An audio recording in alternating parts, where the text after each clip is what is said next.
Just say no. This is your brain on drugs.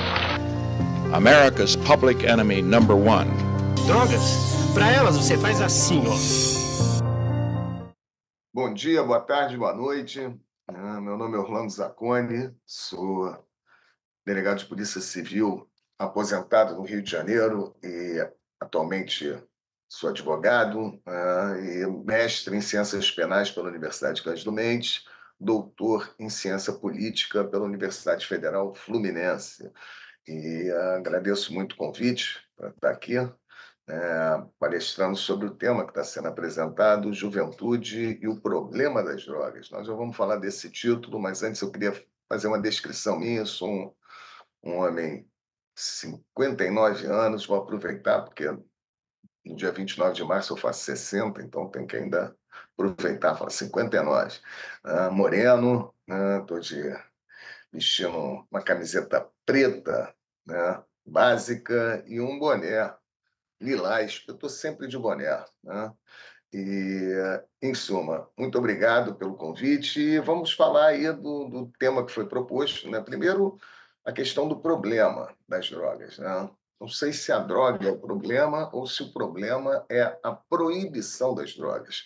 Então, se eu pudesse sugerir, acho que o melhor título para o que eu vou tratar hoje aqui com vocês seria a juventude e o problema da proibição das drogas. Isso é muito importante, porque tem um amigo meu, historiador, que fez concurso para delegado, e ele uma vez fez uma observação interessante. Ele era membro de uma associação da qual eu participei durante muitos anos, chamada Agentes da Lei contra a Proibição. LIP Brasil, era Law Enforcement Against Prohibition, que tinha a professora Maria Lúcia Caram, provavelmente pode estar aqui entre os professores desse curso, como presidenta, da LIP, e eu era o secretário-geral, e o Tiago fazia parte também como delegado dessa associação, formada basicamente por policiais e operadores do direito, magistrados, promotores de justiça, que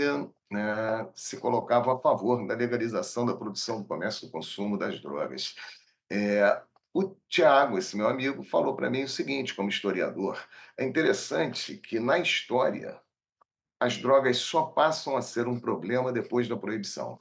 Ou seja, antes do marco proibicionista, não havia nenhum discurso, que observasse as drogas como um problema. O grande problema do álcool se deu com a proibição do álcool na lei seca nos Estados Unidos. Nunca o álcool foi tão problemático como durante a proibição.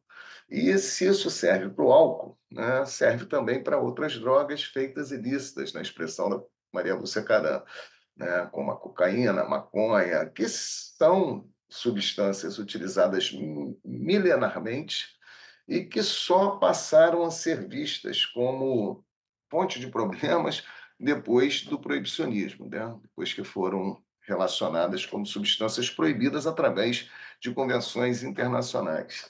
Bom, como delegado de polícia, eu tive a honra, de participar de um curso de mestrado em Ciências Penais na Universidade Cândido Mendes, coordenado pelo professor Nilo Batista e pela professora Vera Malaguti Batista, onde eu tive a oportunidade de produzir uma dissertação de mestrado, que depois foi publicada, intitulada Acionistas do Nada, quem são os traficantes de drogas? Esse mestrado, para mim, foi muito importante, porque eu cheguei na entrevista do mestrado com uma disposição muito grande de estudar, de forma crítica a lei de drogas, mas olhando para o usuário de drogas. Ou seja, eu sou da geração que viveu os anos 80 e tinha uma música do Cazuza e do Lobão, ficou muito famosa, que dizia o seguinte: eu não posso causar mal nenhum a não ser a mim mesmo.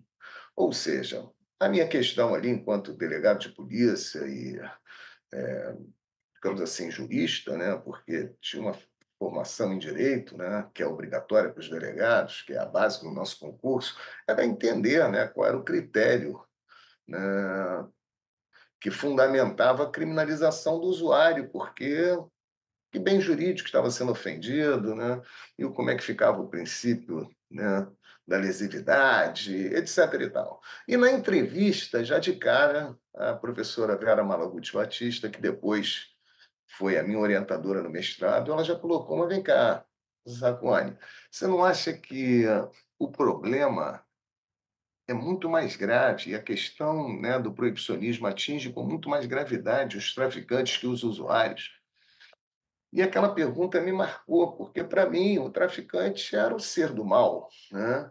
Era o que era responsável, talvez, né, pela criminalização do usuário, que precisava, em alguns momentos, eu tinha esse entendimento, nem todas as pessoas que usam drogas, sejam lícitas ou ilícitas, precisam de um tratamento médico, mas, assim, os usuários problemáticos precisariam de uma intervenção médica, não de uma intervenção penal, e toda essa conversa que está aí até hoje, né? Porque nós vamos ter agora uma decisão que está demorando a sair, né? Porque nós vivemos a vanguarda do atraso, né, do STF em relação à descriminalização do porte para uso próprio.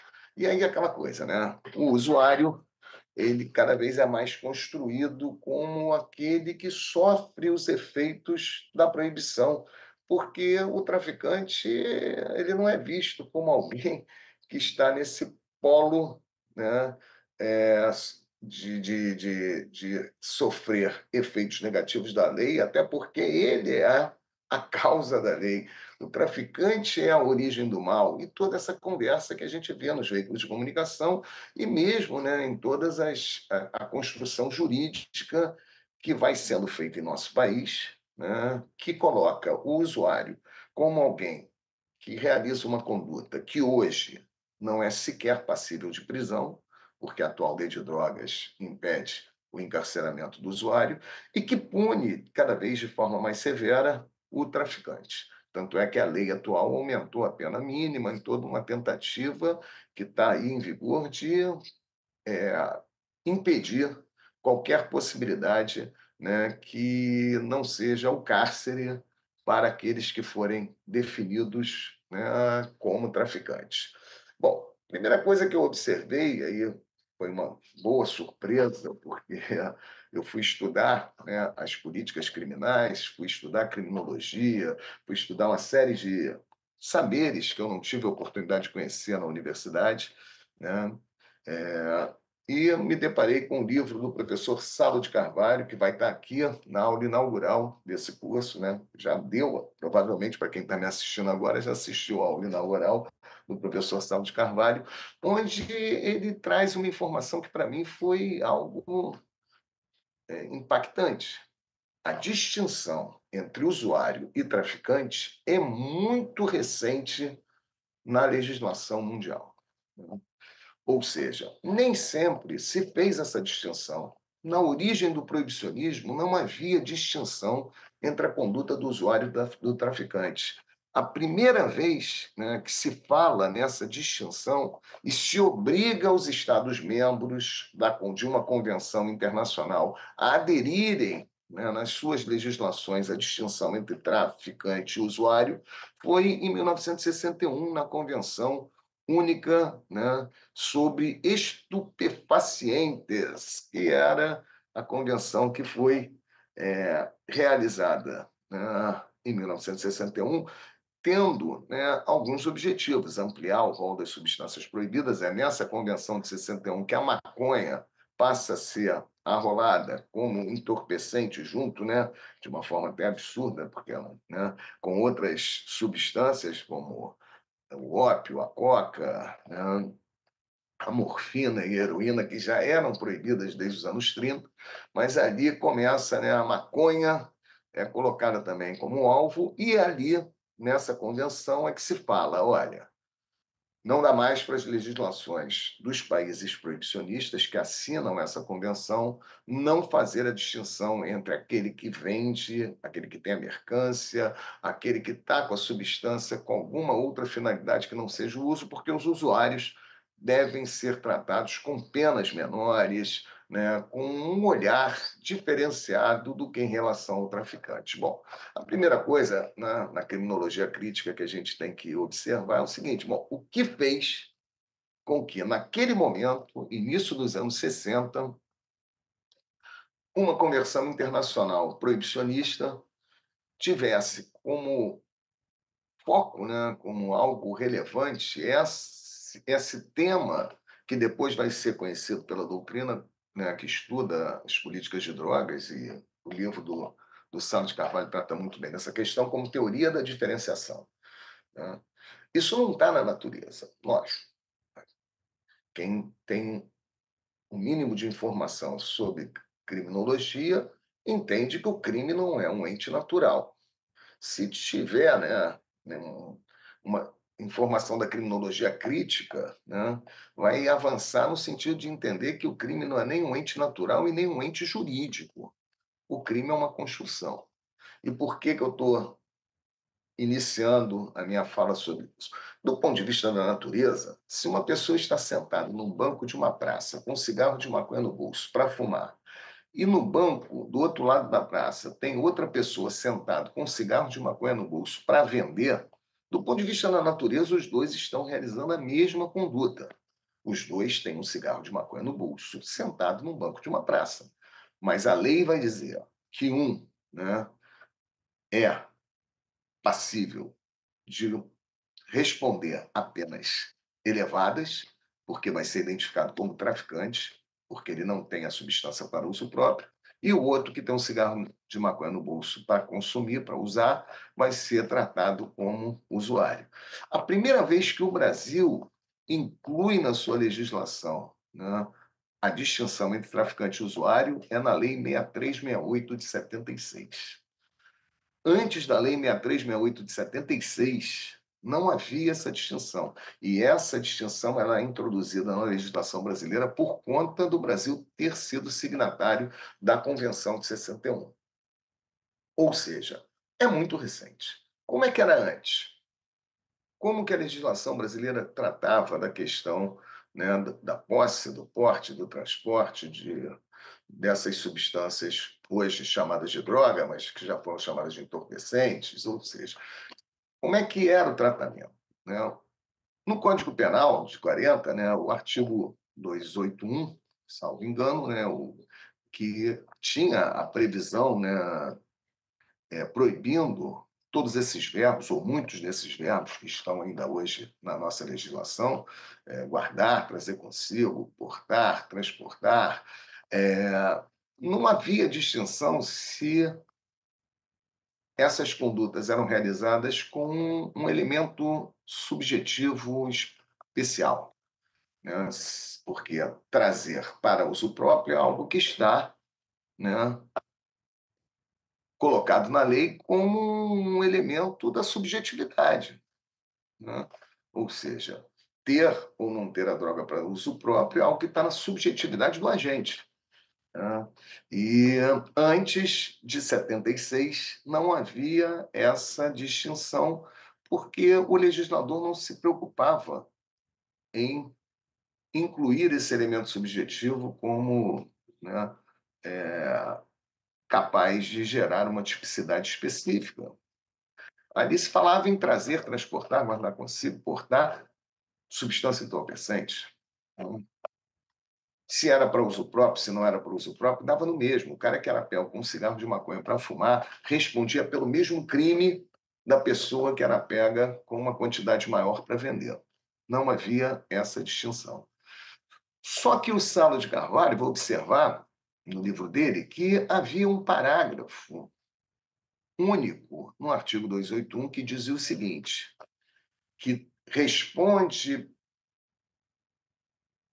nas mesmas penas do artigo 281 aquele que induz, instiga ou auxilia alguém a usar drogas. Por conta desse parágrafo único, foi feito um questionamento no STF. Ó, o STF está muito atrasado, porque esse questionamento foi feito nos anos 50. Né? Nos anos 50 se questionou o STF se, por conta do parágrafo único, a pessoa que tinha a substância para uso próprio estava ou não, né, a sua conduta estava ou não enquadrada, né, com adequação típica para o artigo 281. E qual era o raciocínio? Bom, induzir, auxiliar ou instigar são formas de participação já com previsão na parte geral do Código para qualquer crime. Então, se a pessoa induz, instiga ou auxilia alguém a praticar qualquer delito, responde às penas a este combinadas de acordo com a parte geral do nosso Código Penal, que já estava lá essa previsão. Então, por que o legislador, na parte especial, estava dizendo que quem induz, instiga e auxilia responde pelas mesmas penas?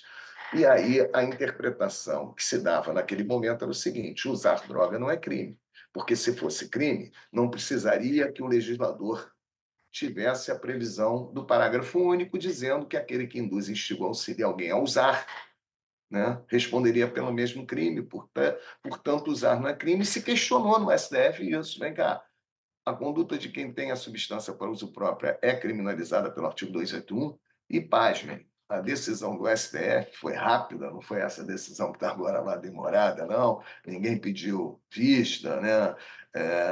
Rapidamente o STF decidiu que não se punia a conduta daquele que tinha a substância entorpecente, a droga, para uso próprio. Nós tivemos um momento raríssimo de descriminalização da conduta do usuário no Brasil, mas tudo isso foi modificado 15 dias depois do AI-5, com a ditadura militar. Assim que a ditadura militar se estabelece no Brasil, há uma alteração no artigo 281, né? E no parágrafo único do artigo 281. E aí a alteração é feita da seguinte forma: nas mesmas penas do 281, incorre quem tem a substância entorpecente para uso próprio. Repara, nós tínhamos um modelo onde não estava, né, definida diferença de condutas, tivemos um momento de descriminalização pela via, né, judicial do STF, e com a ditadura militar, 15 dias após o AI-5, o legislador equipara a conduta de quem tem a substância para uso próprio como a do artigo 281. Isso, nós ainda estamos no momento que ainda não há tipos penais diferentes para o traficante e para o usuário, que só vai ocorrer, né, com a Lei 6368 de 76. Então, repara, não está na natureza essa distinção que é diariamente naturalizada pelos veículos de comunicação, pelos operadores do direito, né, que acham completamente normal olhar o traficante como um ser completamente perigoso, o usuário como uma pessoa que precisa de cuidado médico, a qual a gente deve ir além da despenalização e chegarmos, evidentemente, na descriminalização, né, que isso vai ser um grande avanço, etc. e tal. E nos meus trabalhos, tanto no Acionistas do Nada, como no Indignos de Vida, que é o trabalho que eu desenvolvo no doutorado na ciência política da UF, nesses dois trabalhos eu vou ter como foco, né, essa ideia da construção do traficante como inimigo, como base para, né, a aplicação da lei de drogas, né? E eu acho que é sobre isso que eu acho importante nós falarmos, né? Num, no momento em que a gente está propondo o debate juventude e os perigos da proibição das drogas, nós temos que ver que existem dois efeitos que são completamente danosos à nossa juventude quando se coloca na construção do inimigo a figura do traficante. Primeiro, o grande encarceramento em massa, né?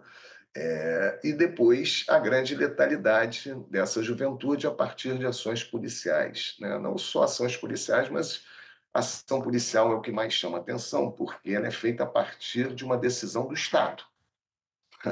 Porque quando você tem, né, uma letalidade provocada pela disputa violenta do mercado, que não é causada pelas drogas, mas sim pela proibição, e como diria a professora Maria Lúcia Caram, ninguém está de fuzil na mão tomando conta de choperia, ninguém está de fuzil na mão tomando conta de farmácia, o mercado das drogas feitas ilícitas é violento por conta da proibição e não por conta da venda da droga, né?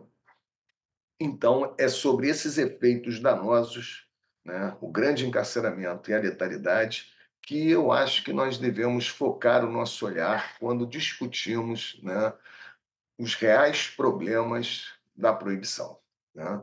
Porque, lógico, não deixo de considerar legítimo que usuários de droga, né, o primeiro a manter um diálogo com a rapaziada, a moçada, né, da Marcha da Maconha, né, meu total apoio, mas nós temos que observar que existe, né, um projeto cruel, né, do proibicionismo que é voltado para o grande encarceramento e extermínio da nossa juventude, e é sobre isso que a gente tem que pautar, né, acho eu, né, o nosso debate no sentido da mudança legislativa. É uma nação que tem, né, como projeto, né, o encarceramento e o extermínio da sua juventude, né, é o autocolonialismo, né, falado pelo Zaffaroni, né, que a gente precisa estar muito atento para esse movimento, porque ele, às vezes, ele não é visto da forma como deveria, né? Primeiro, vamos falar do grande encarceramento. Bom, primeiro, se constrói uma figura fantasmática, né? O traficante é qualquer um que seja construído, né, juridicamente como aquele capaz de sofrer, né, a aplicação das penas altíssimas, né, propostas pelo legislador, e a gente vê que já temos pesquisas sobre isso, né, que no final das contas, aquele que é identificado como traficante não é uma pessoa rica, uma pessoa violenta, né, uma pessoa organizada, conforme o discurso que se constrói na figura do traficante nos propõe, né? Aqui no Rio de Janeiro, por exemplo, eu, durante 23 anos na polícia, não foram poucas as vezes que eu ouvi da boca de delegados que 95% da criminalidade vem do tráfico. Como assim? Qual a pesquisa? Onde, né, esses dados foram levantados? Através de qual pesquisa? Não tem, são discursos, né? O traficante é construído como alguém que obtém um lucro grande, né, na venda dessas substâncias, e acumula riqueza, né? Alguém que é muito violento. E quando a gente vai observar aqueles que são selecionados para sofrerem, né, a, o encarceramento por conta, né, da identificação como traficante, são pessoas extremamente pobres, não violentas, com ínfimas quantidades de drogas, portando ínfimas quantidades de drogas.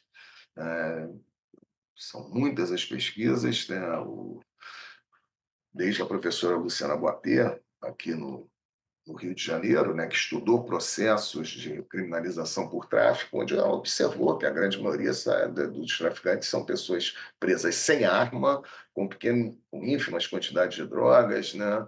E o professor Marcelo Semer, também juiz em São Paulo, né, que estudou as sentenças por tráfico, também tem essa observação.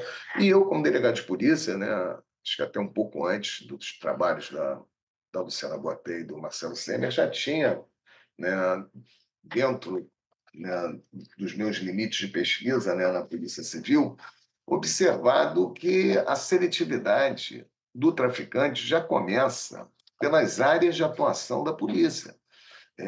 Eu era delegado, né, plantonista, num bairro chamado Jacarepaguá, aqui no Rio de Janeiro, e fazia 3 flagrantes de tráfico a cada plantão, porque em Jacarepaguá você tem muitas comunidades, Cidade de Deus, São José Operário, e ali todo plantão era 2, 3 flagrantes de tráfico, no mínimo, né? E sempre com aquele mesmo perfil, um jovem, sem camisa, descalço, com uma pequena quantidade de drogas e sem a arma, e eu achava aquilo, né?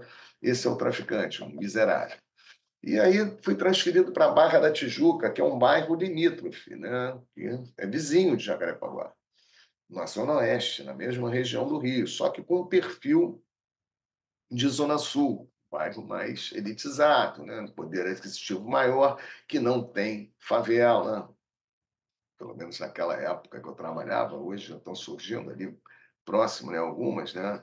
Mas a circunscrição era uma circunscrição para a delegacia que você não tinha favela. Então, passou um mês, eu não tinha tráfico de drogas. 2 meses, nenhum. 3 meses, 4 meses, 6 meses, sem nenhum registro de tráfico de drogas na Barra da Tijuca. E eu fiquei curioso, fui fazer, né, uma pesquisa, porque eu já estava no mestrado, né, para saber como é que se distribuía os flagrantes de tráfico de drogas na cidade do Rio de Janeiro.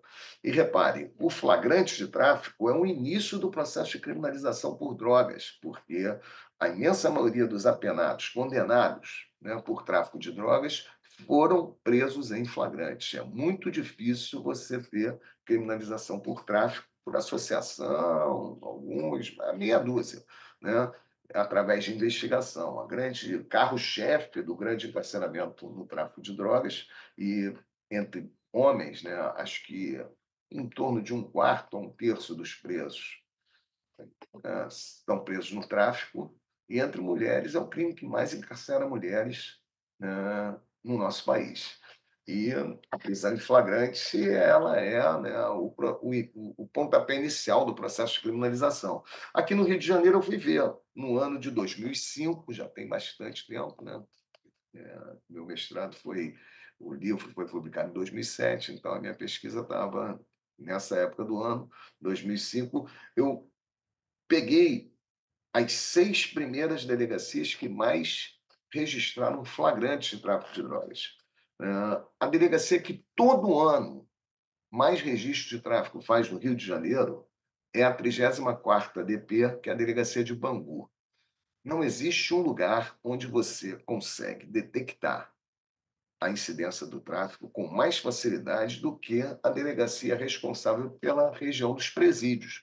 Não sei se vocês sabem, mas aqui no Rio de Janeiro, o complexo prisional fica em Bangu, né? Então, você lá tem Bangu 1, 2, 3, 4, 5, né? A concentração dos presídios se dá nessa região. E não tem um lugar onde você detecta mais tráfico de drogas, porque quando eu falei que entre mulheres é o crime que mais encarcera no Brasil, né, isso pode gerar no imaginário de algumas pessoas a ideia de mulheres violentas, né, portando fuzil, né, mas ou mesmo mulheres que estão ali associadas a alguma facção criminosa, transportando a droga de um ponto para outro da cidade, nada disso, né? A imensa maioria dessas mulheres não tem sequer ligação com nenhuma facção. São mulheres que tentam botar pequenas quantidades de drogas dentro do complexo de Bangu, né?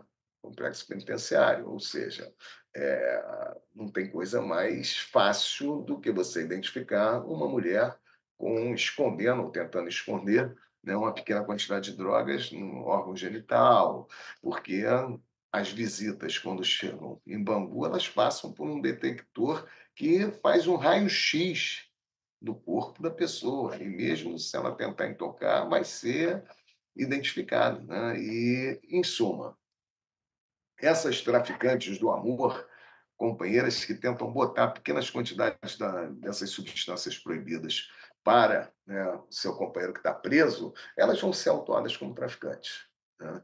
E então Bangu sempre lidera, até hoje, o número de flagrantes de tráfico no Rio de Janeiro. Nesse ano de 2005, era seguido para a 36ª DP Santa Cruz, né? Depois Bom Sucesso, depois Jacarepaguá, região onde eu trabalhei, depois Imbaria, depois São Cristóvão, né? Então, Bangu fez 186 flagrantes num ano, no ano de 2005. Significa que, né, menos de 3 dias, né, numa média de 2 em 2 dias, tem um flagrante de tráfico, né, em Bangu. E essa delegacia de São Cristóvão, que é a circunscrição de São Cristóvão, é uma circunscrição muito pequena aqui no Rio de Janeiro, ela fez 63 flagrantes, ela é a 6ª colocada. Fui dar uma olhada nas delegacias das áreas nobres do Rio, da Zona Sul carioca, né. Nesse ano de 2005, a que mais fez foi a 15ª na Gávea, que fez 17. Lembrando que na Gávea é onde tem a Rocinha, que, portanto, isso puxou, né, o número de flagrantes para cima. Depois vinha Botafogo com 15, Copacabana 14, Leblon 9, né, Ipanema 5 e a Barra da Tijuca, no ano de 2005, fez 3 flagrantes de tráfico. Então, totalizava todas as delegacias da Zona Sul, mais Barra da Tijuca, totalizavam 63 flagrantes, um número igual ao da delegacia de São Cristóvão. São Cristóvão, em 2005, fez 63 flagrantes. Gávea, Botafogo, Copacabana, Leblon, Ipanema, Barra da Tijuca, que não é Zona Sul, mas com perfil de Zona Sul, realizaram o mesmo número de flagrantes. É disso que nós vamos tratar nesse trabalho de mestrado, que é a seletividade punitiva, ou seja, evidentemente que eu não posso pensar que em toda a Zona Sul do Rio de Janeiro, mais a Barra da Tijuca, circula, né, a mesma quantidade de drogas, ou se a gente tem, né, uma circulação de drogas igual à da circunscrição de São Cristóvão, que é pequenininha, né? Não dá para fazer essa afirmação. O que a gente pode afirmar a partir desses números é que os processos de criminalização são voltados para determinadas áreas da cidade, de forma diferenciada. Isso não acontece só no Rio, isso evidentemente acontece em São Paulo. Essa pesquisa, se for repetida em São Paulo, vai mostrar, né, essa mesma distinção. Ou seja, o tráfico ele tem CEP. E por que tem CEP? Primeiro, porque os critérios de seletividade vão fazer com que a polícia e depois o Ministério Público, o Judiciário, concentre, né, as suas ações, os seus processos criminalizadores para as condutas realizadas em determinadas áreas. Por que a Barra da Tijuca, no Rio de Janeiro, tem índices muito baixos de criminalização por tráfico? Não é porque aqui circula pouca droga, não é porque na Barra circula pouca droga. Eu falei aqui porque eu moro aqui na Barra. Não é isso. É porque o tráfico de drogas na Barra da Tijuca é feito de uma forma completamente distinta do tráfico de drogas na Cidade de Deus, né? E aonde está a distinção? Primeiro, né, o espaço onde a conduta é realizada é um fator muito importante, né, quando a gente fala da dos processos de seletividade punitiva. O professor Augusto Thompson, que já nos deixou, já é falecido, ele tem um livro muito importante para aqueles que querem avançar no estudo da criminologia crítica, chamado Quem são os criminosos? Aliás, foi com base no livro do Thompson, Quem são os criminosos, que eu botei como subtítulo do Acionistas do Nada, Quem são os traficantes de drogas? Eu até fiquei chateado com a editora Revan, que quando fez a edição atualizada do livro do Thompson, botou uma interrogação. Quem são os criminosos? Interrogação. O livro do Thompson não tinha interrogação, o original. É quem são os criminosos, ponto, porque ele vai trabalhar no livro os critérios de definição do crime e do criminoso. E o primeiro critério é o espaço onde o crime é praticado. A polícia ela foi criada para atuar no espaço público. A polícia tem muita dificuldade de atuar no espaço privado. E essa é o primeiro elemento seletivo que vai fazer com que o tráfico da Cidade de Deus seja, né, um alvo muito mais observado do que o tráfico na Barra da Tijuca, porque na Barra da Tijuca o tráfico não se dá no espaço público. O tráfico se dá nas casas de show, dentro dos condomínios, nos prédios, né? E para a polícia atuar na repressão de qualquer crime, e o tráfico é um deles, no espaço privado, ela tem muito mais dificuldade, porque ela precisa de uma investigação sofisticada, precisa, né, de um inquérito policial muito bem feito, precisa de ordem judicial, medidas cautelares, né, busca e apreensão. Ninguém sai metendo o pé na porta de um apartamento num condomínio de uma área nobre de qualquer cidade, seja na Barra da Tijuca, seja no Jardim de São Paulo. Precisa de todo um trabalho sofisticado para se chegar, né, na possibilidade de um flagrante, diferente de uma comunidade pobre, diferente de uma favela, né, diferente das periferias. Até porque as casas não são consideradas, né, como espaço privado nessas comunidades. E aí não vamos nem entrar nesse assunto, mas vocês já conhecem, né, os mandados de busca e apreensão coletiva e toda essa história que parte dessa ideia de que por não ter número nas casas, por não ter RGI ou qualquer argumento que se valha, não existe ali as prerrogativas, né, e a proteção, né, constitucional do asilo inviolável do lar. E isso facilita, porque a entrada, né, com salvas raríssimas exceções do Poder Judiciário, que existem, né, que né, vão verificar, né, se houve ou não houve, né, autorização para entrada nessas residências, mas se homologa, né, o flagrante praticado, né, com a entrada arbitrária da polícia, né, em vários espaços, com o argumento seguinte: se lá o tráfico se encontra, se lá tem arma, se lá tem droga, né, e sempre quando se fala em flagrante, né, a gente tem, né, muitas vezes a apreensão não só de droga, mas de uma arma, de outra, mas é uma situação tentando legitimar, né, a ação policial. Mas, em suma, o primeiro elemento seletivo é o espaço onde o tráfico é realizado. Sendo realizado em comunidade, em favela, a polícia tem muito mais liberdade para agir no sentido de buscar os elementos de convicção para o flagrante e as dificuldades que ela tem no espaço privado.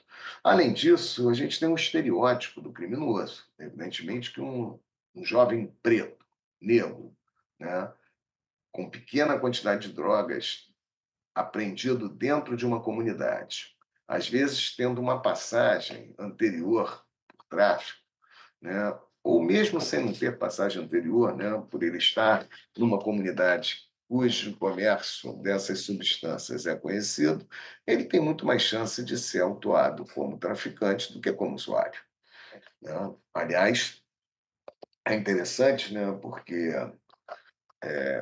essa construção do traficante através de estigmas, né, de estereótipos, ela vai fazer com que, né, um jovem de classe média tenha muito mais chance, né, de não ser preso no tráfico, portando uma grande quantidade de drogas, e jovens pobres terem a chance maior de serem autuados como traficantes, mesmo portando pequenas quantidades. Isso, abrindo agora um grande parênteses importante, é o que está em jogo hoje na discussão da tarifação da quantidade para se definir a conduta do usuário, do traficante. E aí eu já estou sabendo que o professor Marcelo Semer vai tratar, né, da aplicação dessa distinção, mas o que se discute hoje é o seguinte: a lei traz elementos subjetivos, né, que faz com que a autoridade, seja o delegado, o promotor ou o juiz, possam definir, né, se a conduta é do tráfico ou do uso, né? Esses elementos subjetivos, evidentemente, né, que quando fala a natureza da droga, a quantidade, os antecedentes criminais. Então, repare, é um ciclo que não tem fim, porque um jovem pobre, né, quando a gente fala de jovens pobres no Brasil, nós estamos falando também da questão racial, jovens pretos, né? Quando eles são presos uma vez, identificados como traficantes, eles vão entrar num ciclo, porque o fato deles terem passagem no tráfico vai fazer com que eles sejam traficantes eternos, ainda que eles tenham a posse da droga para uso próprio, ainda que eles não tenham sequer a posse da droga, porque muitas vezes a droga acaba aparecendo, né?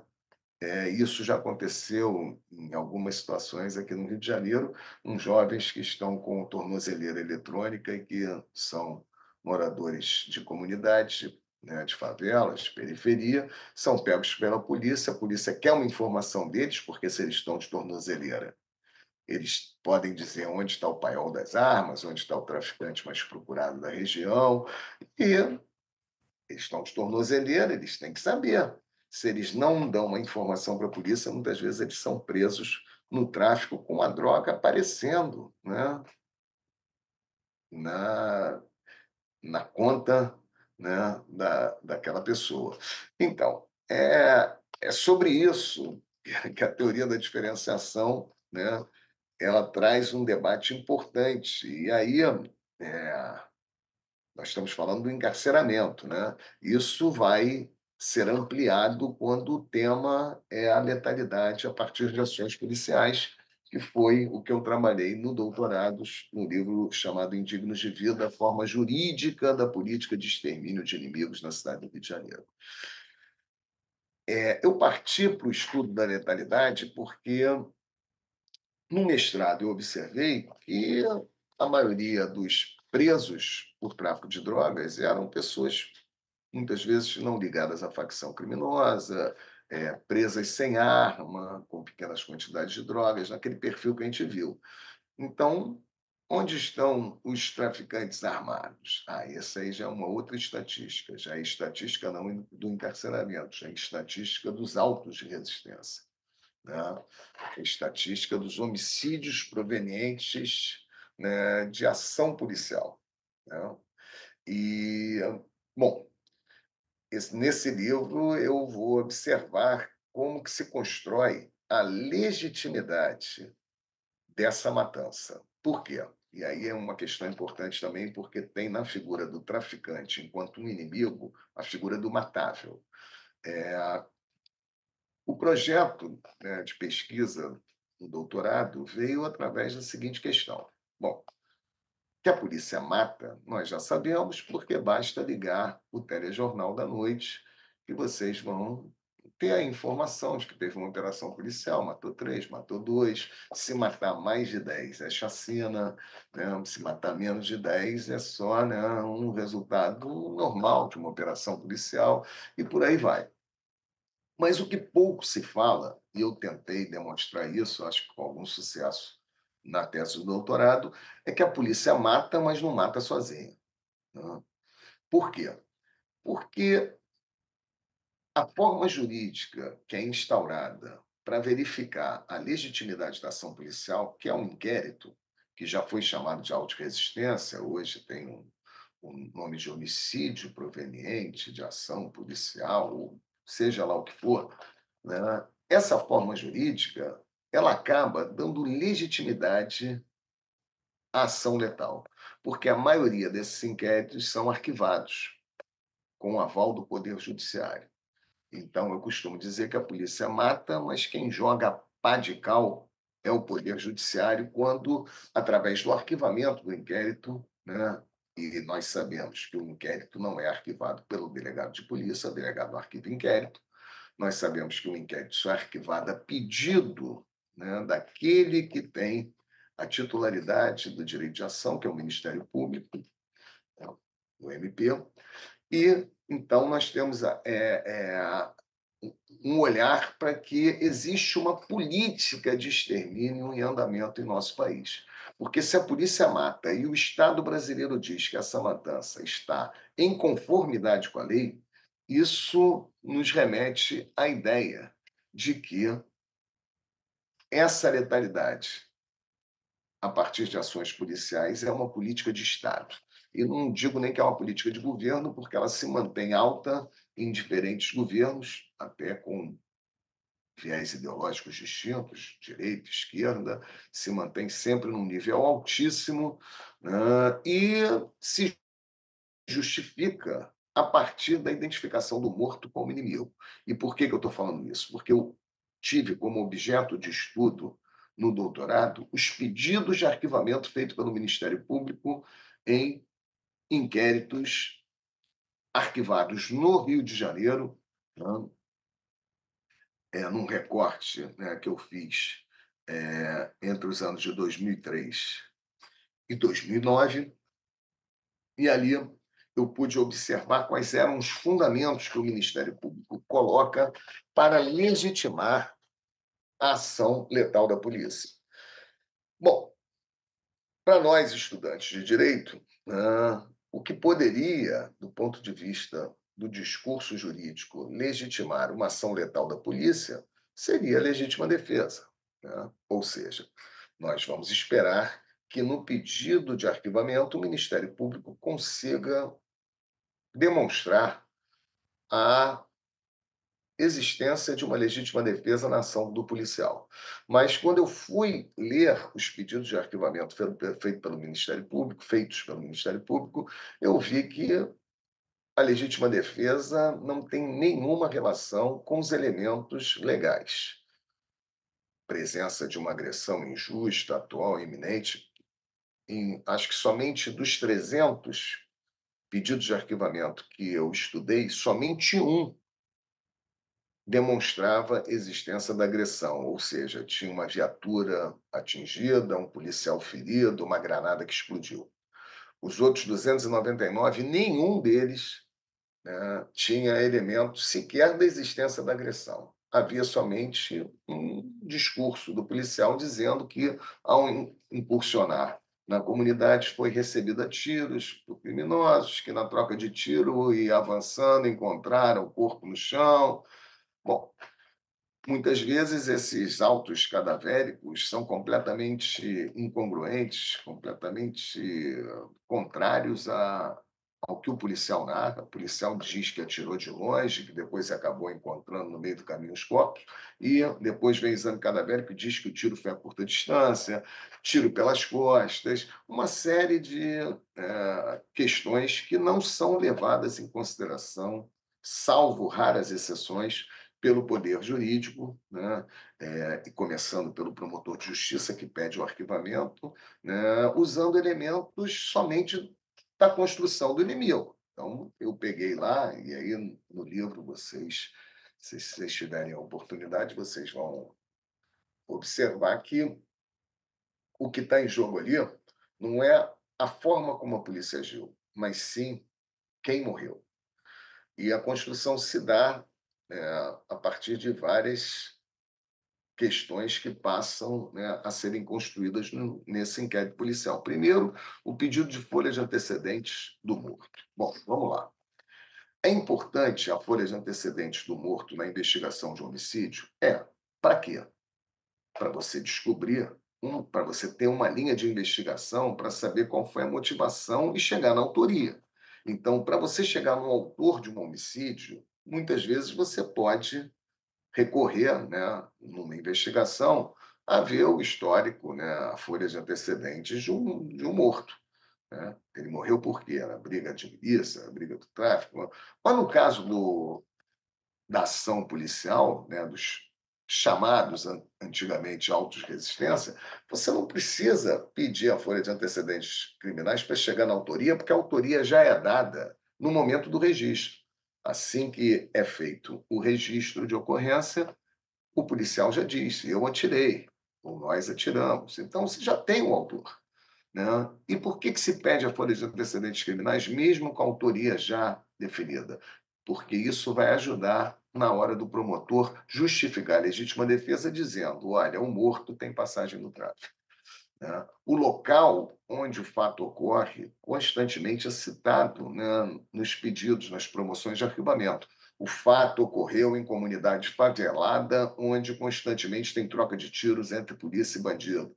Então, todos os argumentos usados pelo Ministério Público no pedido de arquivamento são voltados não para a caracterização jurídica de uma legítima defesa, mas para uma caracterização de uma legítima defesa que se dá a partir da construção do morto como inimigo, né? E tem uma série de questões interessantíssimas que eu observei na pesquisa.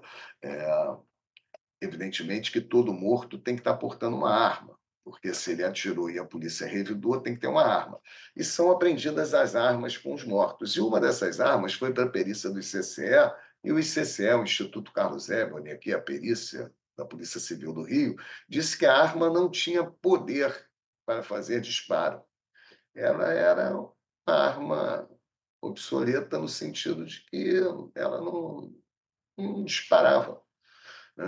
E isso foi levado aos autos.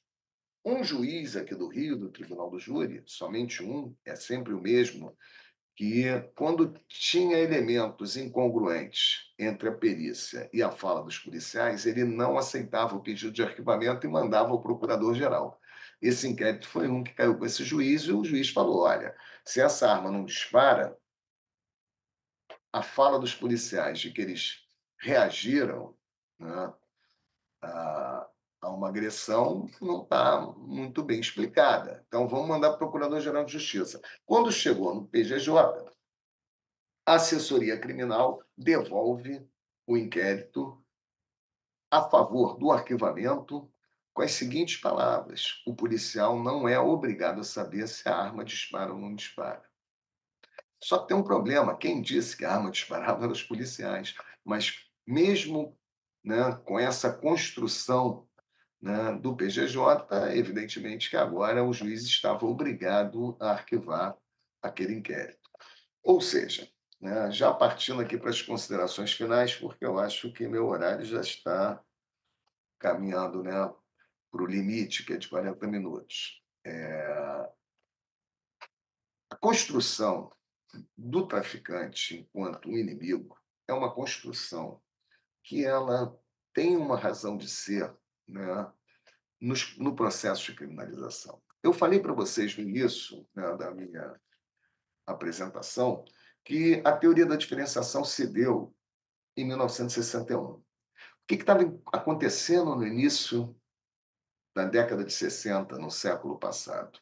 Havia uma explosão, um boom no consumo de drogas no mundo. As drogas saíam do gueto e ganhavam um consumo massificado, inclusive entre a juventude branca estadunidense, né? Foi na década de 60 que a contracultura fez com que o Woodstock revelasse ao mundo, né, o festival de música de Woodstock, né, que já não era mais somente os negros, né, dos guetos, né, os negros do jazz, blues, que faziam consumo dessas substâncias, né? Que essas substâncias estavam sendo consumidas pelo jovem branco de classe média dos Estados Unidos, filhos de muitos daqueles que estavam, né, e continuam no poder, e que não poderiam equiparar a conduta do filho que estava fumando maconha, usando ópio, heroína ou qualquer outra substância num festival de música, porque ele era vítima daqueles que vendiam. E é interessante porque essa distinção entre usuário e traficante vem exatamente desse momento, no momento onde você já não pode sustentar um discurso que existia no início da proibição, de que o usuário era portador de um defeito de caráter, que o usuário era portador, né, de uma patologia perigosa. Não, ele era não poderia mais ser um anormal, porque senão você teria que reconhecer, né, quase que a totalidade, ou uma grande parte, né, da juventude estadunidense como portadora dessa deformidade. Então, o discurso, né, que se introduziu nesse momento foi o seguinte: olha, o usuário, os nossos filhos, né, eles não são criminosos, eles são portadores de um problema médico e precisam ter o controle feito na área médica, né? Agora, aqueles que vendem essas substâncias para os nossos filhos, esses são os portadores do mal. Esses são aqueles, né, que devem ser combatidos com toda a força do modelo punitivo, do sistema penal. É interessante, tem um filme antigo, esse filme acho que foi dos anos 90, não sei se do final dos anos 80, chamado Traffic. Esse filme Traffic foi pela primeira vez que se apresentou, né, na cultura de massa um traficante de terno e gravata. Mas mesmo nesse filme, e vale a pena quem tiver a oportunidade de assistir, observar que o traficante de terno e gravata, ele estava realizando, né, a conduta do tráfico por business, por negócio. Ele não era portador de um mal maior, né? Ele chegava em casa, dava um beijo na cabeça da filha, beijava a esposa, né? Ele tinha uma família legal, né? Ele era empresário, né? Agora, nesse mesmo filme, se fazia o contraponto desse traficante da gravata com o traficante do Harley, um negro, né?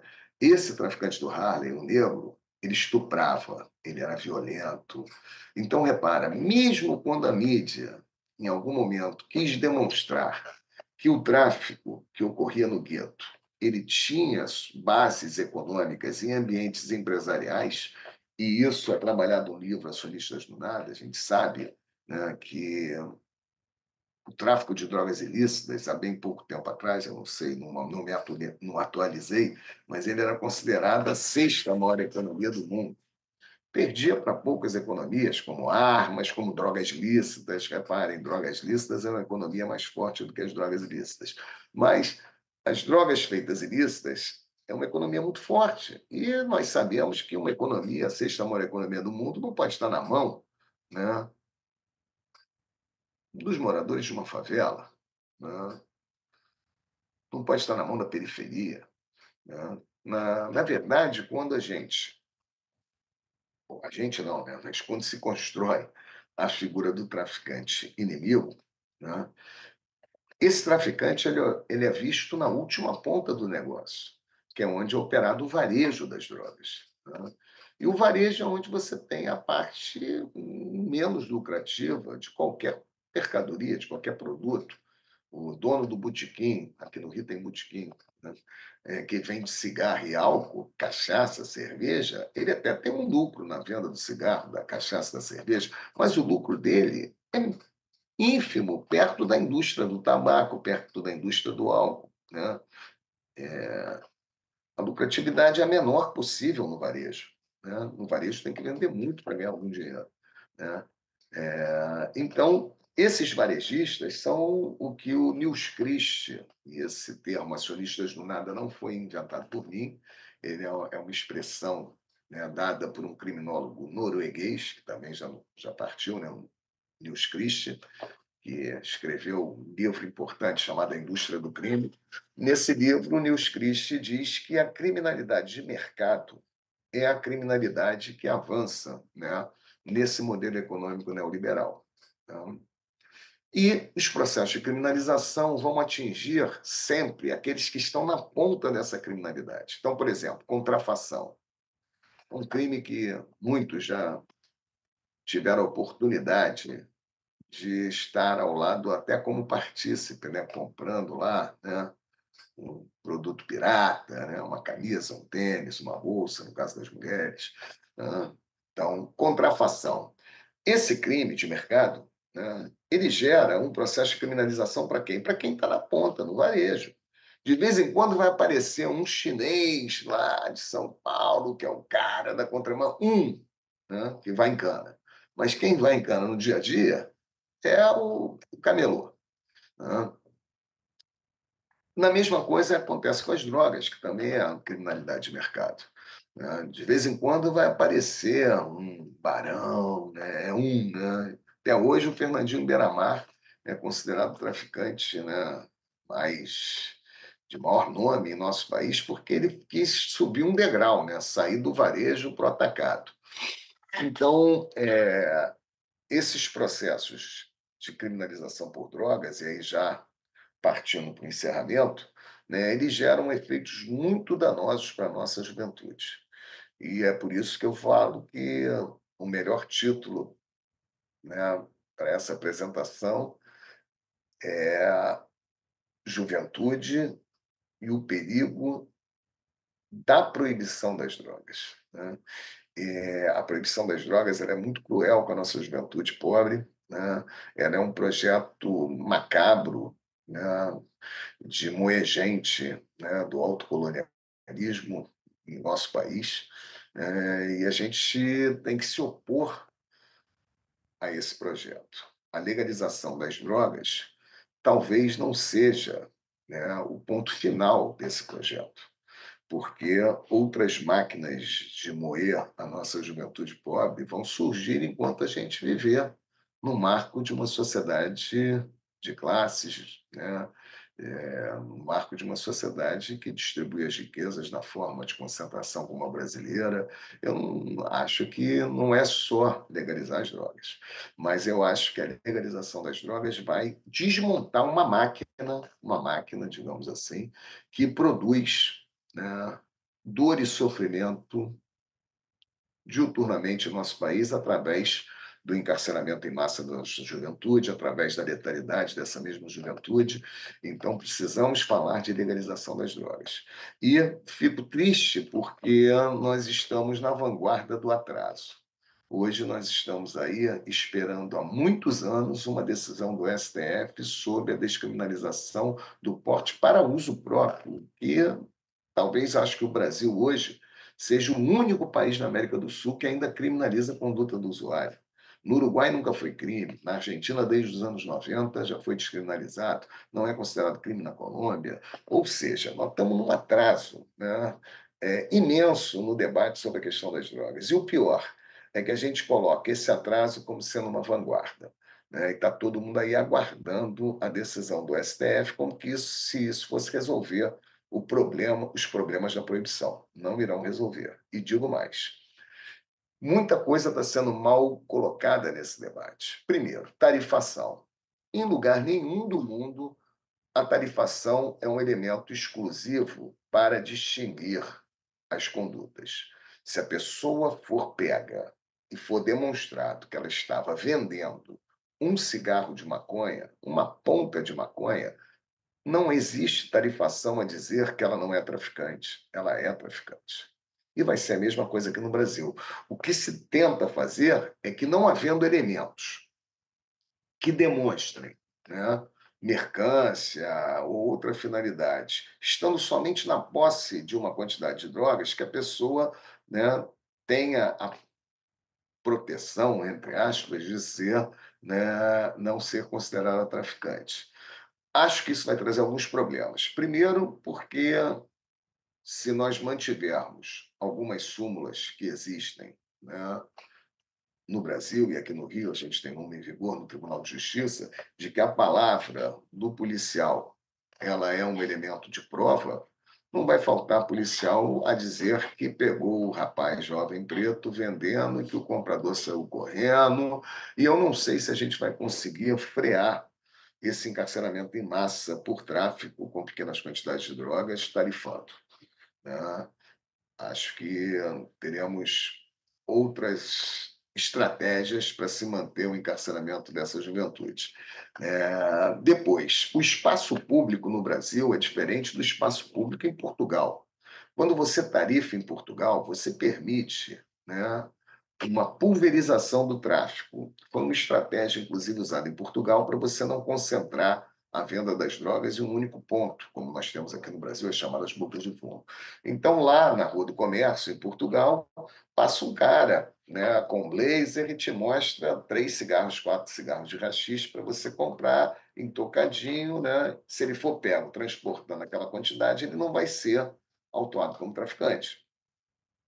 Então, ok, mas lá o espaço é público.